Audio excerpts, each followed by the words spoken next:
तो चलिए आज हम सीखने वाले हैं कि जो हमारी इन्वर्टर फ्रीज होती है उसके अंदर जो पीसीबी लगती है उसको किस प्रकार से ट्रैक किया जाएगा कि हमारी पीसीबी खराब है कि हमारे कंप्रेसर खराब है, सब कुछ हम जानेंगे। और पीसीबी में ये भी जानेंगे कि कहाँ पर कितने वोल्टेज हमारे आते हैं, समझ रहे हैं, और वहाँ पर उतने वोल्टेज नहीं आ रहे हैं तो कैसे हम पता करेंगे कि क्या आगे खराब हो सकता है। ठीक है, तो सब कुछ यहाँ पर हम आपको बताने वाले हैं कि पीसीबी में कहाँ पर कितने वोल्टेज आते हैं, कौन सा पार्ट इसके अंदर खराब हो सकता है। तो आप भी अगर देखेंगे तो ट्रैक कर सकते हैं कि हाँ यहाँ पर इतना वोल्टेज नहीं आ रहा है, तो उसके आगे की चीज़ों को आप चेक करना सीख लेंगे। ठीक है, और साथ में आज हमारे स्टूडेंट भी लोग भी हैं, ये लोग भी आज जानेंगे कि जो सैमसंग यानी कि सैमसंग हो चाहे एलजी हो, कोई भी कंपनी की जो पीसीबी होती है उसके अंदर कहाँ पर कितने वोल्टेज जाते हैं। अगर वोल्टेज नहीं जा रहा है तो उसके पार्ट हमारे खराब होंगे, समझ रहे ना। तो कम से कम हमें पता होना चाहिए कि जो इम्पोर्टेंट वोल्टेज होते हैं जो कि न जाने पर हमारा पीसीबी नहीं चलेगा, वो कहाँ कहाँ पर आते हैं। तो आज हम साथ में आपको भी बताने वाले हैं पावर दे करके कि कहाँ पर कैसे वोल्टेज जाते हैं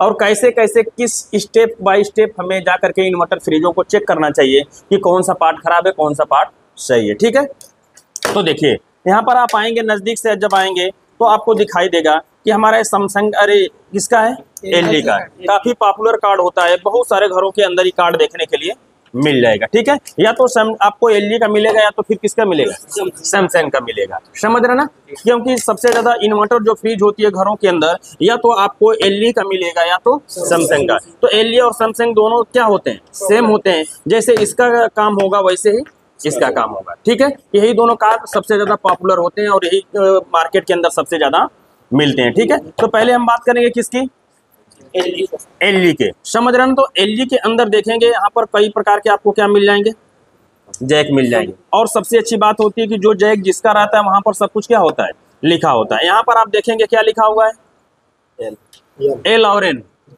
दिख रहा है, एल और एन, यानी कि मेन लाइन न्यूट्रल इसी में क्या होगा, लगेगा। यहाँ पर देखेंगे यू भी डब्लू, यू भी डब्लू, एक किसका लगेगा, कंप्रेसर का लगेगा। क्लियर, समझ में आ रहा है ना। फिर यहाँ पर आप देखेंगे ध्यान से इस जैक में, तो यहाँ पर लिखा होगा OLP। यहाँ पर क्या लिखा है, OLP, और न दिख, यहाँ पर क्या लिखा है, OLP, तो यानी इसका किसका तार लगेगा, OLP का लग जाएगा। यहाँ पर अर्थ का पॉइंट दिखा रहा है। ठीक है, और यहाँ पर देखेंगे तो यहाँ पर लिखा होगा थर्मो स्टेट, तो यहाँ पर किसका तार लगेगा, थर्मो स्टेट का तार लगेगा। क्लियर, समझ में आ रहा है ना। ठीक है, तो देखिए अब यहाँ पर कहाँ पर कितने वोल्टेज जाते हैं ये हमें पता होना चाहिए कि पीसीबी के किस हिस्से में कितना वोल्टेज जाना चाहिए, तब हम इसको क्या मानेंगे, सही मानेंगे। ठीक है, तो पहले तो बिना वोल्टेज देख करके हम चेक कर लेते हैं कि हमारा जो पावर सेक्शन है वो बिल्कुल सही है कि नहीं है। ठीक है, तो इसके लिए ये जो चीज दिख रही है, देखिए मल्टीमीटर कहाँ है, देखिए ये जो आपको ये जंक्शन जो दिख रहा है यहाँ से लेकर के, देखिए ऐसे यहाँ से जो लेकर के ऐसे हम जो आपको घुमा रहे हैं, ये जो हमारा किसका जंक्शन होता है, एसी का होता है। बाकी इधर जो सब दिख रहा है क्या है, डीसी है। तो पहले हमें एसी क्लियर कर लें कि हमारा एसी का पॉइंट सही है कि नहीं है। ठीक है, तो देखिए अब एसी का पॉइंट सही करने के लिए अब यहाँ से आप पहले आप किसको लगाएंगे, एल वाले पे। यहाँ पर आपने किस पे, मल्टीमीटर के एक तार मल्टीमीटर को कहाँ सेट करेंगे, कंटिन्यूटी पॉइंट पे ऐसे में क्या करना होगा, सेट कर लेना होगा। क्लियर है, हमने किसको सेट कर लिया, कंटिन्यूटी, इसको पकड़िएगा, कंटिन्यूटी पे आप लोगों ने सेट कर लिया। और इसके बाद पहले कहाँ रखेंगे, एल वाले में, एल वाले से सीधे सप्लाई आपको आनी चाहिए सीधे OLP वाले पॉइंट में, कहाँ, OLP, और OLP से फिर कहाँ आनी चाहिए, ब्रिज रेक्टिफायर के पास, यानी कि ब्रिज रेक्टिफायर के पास। ये क्या लगा है, ब्रिज रेक्टिफायर है, इसका काम होता है एसी से क्या बनाना, डीसी। इसके बाद यहीं तक खाली एसी सप्लाई आता है, बकिया सबका पहुंचता है डीसी पहुंचता है। ठीक है, तो ये जो पार्ट होता है ब्रिज क्या होता है, रेक्टिफायर होता है, जिसका काम होता है एसी से क्या बनाना, डीसी बनाना। तो यहाँ पर देखेंगे पीछे की साइड में जो कार्ड होगा, तो यहाँ पर देखिए कि कुछ लहरता हुआ सिंबल है, मतलब ये किसका सिंबल है, एसी का, इधर माइनस है और इधर प्लस है। तो ब्रिज रेक्टिफायर से कुल कितने पिन है, 4 पिन है, 2 पिन किसकी होंगी, डीसी की और 2 एसी की। एसी वाले में हमेशा यहाँ क्या होगा, सिंबल बना होगा। क्लियर है, तो ये किसका पिन है, एसी का। बात समझ में आ रही है ना। तो यहाँ एसी वोल्टेज आएगा और यहाँ पर क्या, डीसी। इसी जगह से पूरे मतलब सिस्टम के अंदर क्या पहुंचता है, डीसी पहुंचता है। बस इसी जगह ऐसा ही पार्ट होता है कि इसी जगह मात्र क्या आता है, एसी आता है। ठीक है, तो देखिए इस कार्ड के अंदर हम आपको बता देंगे कहाँ कहाँ पर पहले एसी आता है, कहाँ कहाँ पर पहले क्या आता है, एसी आता है। ठीक है, तो देखिए सर्वप्रथम तो मेन लीड पे आना चाहिए। सर्वप्रथम कहाँ आना चाहिए, मेन लीड पे आना चाहिए। इसके पीछे 2 पॉइंट होंगे, यहाँ पर 220 वोल्ट आना चाहिए। इसके बाद कहाँ आना चाहिए, रेक्टिफायर के पास 220 वोल्ट आना चाहिए। और इसके बाद थर्मोस्टेट, देखिए सबसे इंपॉर्टेंट पॉइंट किसके पास, थर्मोस्टेट के पास।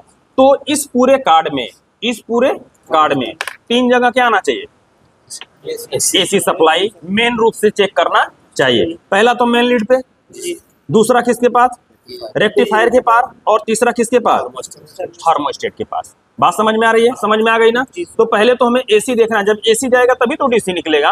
तो इसमें कितने जगह, 3 जगह डीसी जाता है। पहला रेक्टिफायर के पास मेन लीड में आएगा, मेन लीड से कहाँ जाएगा, रेक्टिफायर के पास, और इसके बाद सीधे थर्मोस्टेट के पास। तो तीनों जगह अगर एसी सप्लाई आ रही है तो इसका मतलब कार्ड हमारा बिल्कुल क्या है, सही है। कहीं ना कहीं खराबी किस में होगी, डीसी में होगी। कहीं ना कहीं खराबी किस में होगी, डीसी में। अब डीसी में देखते हैं कहाँ पर कितना वोल्टेज आना चाहिए, समझ रहे ना। तो देखिए जो सबसे इंपॉर्टेंट होता है डीसी के अंदर, यहाँ पर जो ए आईसी लगी है, ए होता है 7805, 7805 रेगुलेटर आईसी होती है। इनके एक पिन पे, इस पे कुल 3 पिनें मिलेंगी। कितने पिन मिलेगी, 3। एक पिन बीच वाली जो होती है ग्राउंड की होती है, ये बीच वाली किसकी होती है, ग्राउंड की होती है। और एक तरफ 15 वोल्टेज आते हैं और एक तरफ 5 वोल्टेज आते हैं। क्लियर, समझ में आ रहा है।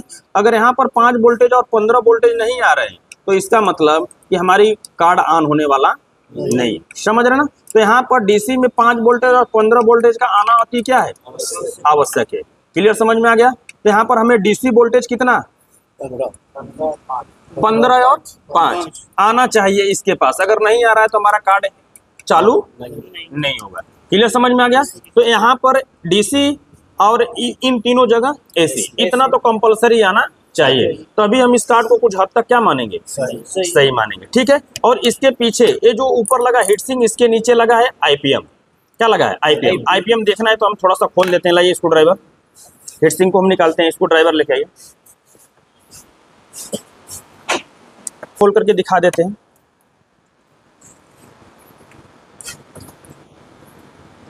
ये लगता है कि अगर हमारा आईपीएम चलेगा, आईपीएम क्या होगा,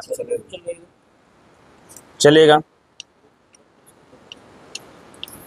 इसको खोलते हम आप लोगों को सिर्फ क्या करने के लिए, दिखाने के लिए कि आईपीएम होता कैसा। नहीं तो आप लोग पूरा समझेंगे कि पूरा क्या है, आईपीएम है। तो इसको हम यहाँ से स्क्रू को हम क्या करते हैं, हटा लिया। इसके बाद इसके ऊपर इसको हम क्या करते हैं, हटा लेते हैं। देखिए इस पे गम होगा, हीटसिंग है, ये लगा होना इस पे क्या है, आवश्यक है। समझ रहे ना। इसको हमने इस पे अलग कर लिया, इसको हमने क्या कर लिया, अलग कर लिया। अब ये जो पार्ट दिख रहा है क्या है, आईपीएम है। पूरा आपको दिख रहा है क्या, आईपीएम है। समझ रहे ना। ये पूरा आपको क्या दिख रहा है, आईपीएम दिख रहा है। ठीक है, अब आईपीएम को हमें क्या करना होगा कि चेक करना है कि कहीं आईपीएम तो नहीं खराब है। ठीक है, तो आईपीएम को चेक करने के लिए आप क्या करेंगे कि इधर जो हमारा होता है हाई वोल्टेज करंट होता है, इधर हमारा क्या होता है, हाई वोल्टेज करंट होता है, और इधर हमारा लो वोल्टेज करंट होता है। समझ रहे ना। इधर हमारा क्या होता है, लो वोल्टेज, यानी इसके अंदर हाई वोल्टेज हमारा डीसी निकलता है। यहाँ पर जो हमारे पावर आते हैं 300 प्लस वोल्टेज, कितना आता है, 300 प्लस। समझ रहे ना। और इधर हमारे कम वोल्टेज आते हैं, इधर हमारे क्या आते हैं, कम वोल्टेज आते हैं। ठीक है, तो देखिए यहाँ पर ये जो कैपेसिटर लगे हैं ये बूस्ट कैपेसिटर होते हैं। ये क्या होते हैं, बूस्ट। इनका काम ये होता है कि इनको क्या करना, बूस्ट करना। ये सीरीज में लगे होते हैं। ये किसमें, सीरीज में। तो जब सीरीज में लगे होते हैं, यहाँ पर जब सप्लाई चेक करेंगे तो सभी पे क्या आना चाहिए, सेम वोल्टेज आना चाहिए। सभी पे क्या आना चाहिए, सेम। अगर सभी पे सेम वोल्टेज आ रहा था इसका मतलब कैपेसिटर हमारा बिल्कुल क्या है, ओके है। और फिर भी हमारा कंप्रेसर नहीं चल रहा है तो 100% आईपीएम क्या हो चुका है, खराब हो चुका है। क्लियर, समझ में आ गया। ठीक है ना, समझ में आ गया। और इसके बाद यहाँ पर देखेंगे कि इधर 2 पिने, 2 पिने इधर, 2 पिने इधर, टोटल 6 पिने जो होती है ना, ये किसके लिए होती हैं, कैपेसिटर की होती हैं। किसकी होती हैं, कैपेसिटर का। और इधर से देखेंगे कि इसके अंदर जो 6 पिने होंगी, अगर यहाँ से हम इनको निकाल दें, अगर यहाँ से हम इनको अलग कर देंगे तो इधर के बाद जो 6 पिने मिलेंगी, इसके अंदर 6 IGBT लगती है। क्या लगती है, 6 IGBT लगती है, जो कि कंप्रेसर को अलग अलग सिचुएशन पे अपना अलग अलग पावर क्या करती है, देती है। ठीक है, तो इधर की 2 2 4 2 6 पिने किसकी हो गई, IGBT की हो गई। ठीक है, और इसके अंदर से 2 पिने ऐसी होती हैं कि इस पे 5 वोल्टेज आता है और एक पे 15 वोल्टेज आता है। एक पे 5 वोल्टेज, एक पे क्या 15 वोल्टेज। और एक जो पिन होती है इसके अंदर इंटरनल थर्मोस्टेट लगता है। इसके अंदर क्या लगता है, इंटरनल थर्मोस्टेट लगता है, जो कि अगर ये बहुत ज्यादा हीट हो जाएगा, अगर हीट सिंक काम नहीं किया, बहुत ज्यादा हीट हो जाएगा, तो थर्मोस्टेट इसकी सप्लाई को क्या करेगा, कट करेगा, जिससे ये हमारा कंप्रेसर तुरंत बंद हो जाएगा। ठीक है, और एक पिन जो पिन होती है हमारी ग्राउंड की होती है, किसकी होती है, ग्राउंड की। क्लियर, समझ में आ रहा है। ठीक है, तो इस प्रकार से हम क्या करेंगे, इसके अंदर आपके पिनों के बारे में समझाया। इधर अब हमें देखना है कि क्या हमारा आईपीएम सही है कि नहीं है। तो उसके लिए हम क्या करेंगे, जो हमारा मल्टीमीटर होगा, मल्टीमीटर को कहाँ सेट करेंगे, कंटिन्यूटी पॉइंट पर सेट करेंगे। ठीक है, तो आईपीएम को हम चेक करने के लिए क्या करते हैं कि देखिए इधर की जो पिन है, इधर की जो पिन है, इसमें पहली जो पिन है ये ग्राउंड की होती है, दूसरी वाली जो पिन होती है प्लस की होती है। दूसरी किसकी होती है, प्लस की होती है। बाकी जो 3 पिनें बचती हैं, 1 2 3, ये तीनों हमारी किसकी होती हैं, कंप्रेसर की होती हैं। और इधर की जो लास्ट की जो 3 पिनें दिख रही हैं, इधर कितनी, लास्ट की 3 पिनें, ये हमारा ग्राउंड का होता है, यानी कि ये माइनस की होती है। ये क्या होती है, माइनस की। और ये क्या होता है, प्लस होता है। और 3 पिनें किसकी होती हैं, कंप्रेसर। अब हमें आईपीएम देखना है कि ये सही है कि नहीं है, तो इसको हम चेक करेंगे। तो चेक करने के लिए देखिए, ध्यान से समझिए, इधर मल्टीमीटर का जो क्रोब होगा ना, माइनस वाला हम किस पे रखेंगे, प्लस पे रखेंगे। माइनस वाला हमेशा किस पिन पे रखेंगे, मल्टीमीटर का माइनस वाला प्लस वाले को, और प्लस वाले को इन पिनों पे चेक करेंगे। अरे सॉरी, इसको हम इस सेट करेंगे कंटिन्यू इस पे, किलो ओम्स पे। सॉरी, देखिए इस पे हम किसको चेक करेंगे, किलो ओम्स पे। ठीक है, और मल्टीमीटर के एक तार को हम प्लस वाले के, आईपीएम के प्लस वाले को किस पे रखेंगे, माइनस प्लस पे, काला वाला को प्लस पे रखेंगे। और इसके बाद तीनों पिनों को बारी बारी चेक करेंगे। तो सभी पे मान क्या आना चाहिए, बराबर आना चाहिए। मल्टीमीटर में जो भी नंबर आए, कितना आया, 49, कितना आया, 49, कितना आया, 49। क्लियर है ना, तीनों पे मान बराबर आ गया। अब हमें ये तो हमने किसे, प्लस की तरफ से चेक किया, अब हम किधर चेक करेंगे, माइनस की तरफ। तो माइनस की तरफ हम कौन सा क्रोब रखेंगे, प्लस वाला। समझ रहे ना, कौन सा रखेंगे, प्लस वाला। ठीक है, तो देखिए हम प्लस वाले को यहाँ रखते हैं, तीनों में से कहीं रख लीजिए, वही मान यहाँ इधर भी आना चाहिए। देखिए 49, इधर भी 49, इधर भी 49। इसका मतलब हमारा आईपीएम हाई पावर से क्या है, ओके, कोई दिक्कत नहीं है। अब हमें थोड़ा सा लो वोल्टेज की तरफ देख लेना चाहिए। किधर से, लो वोल्टेज की तरफ देख लेना चाहिए।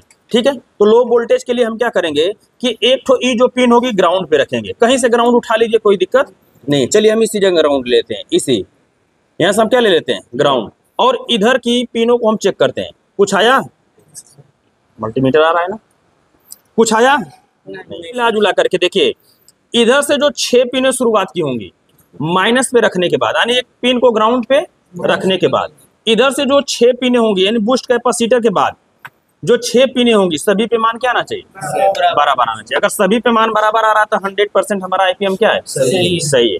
ठीक है, देखिए हम ग्राउंड पे रखें, इधर से चेक किया, कितना आया,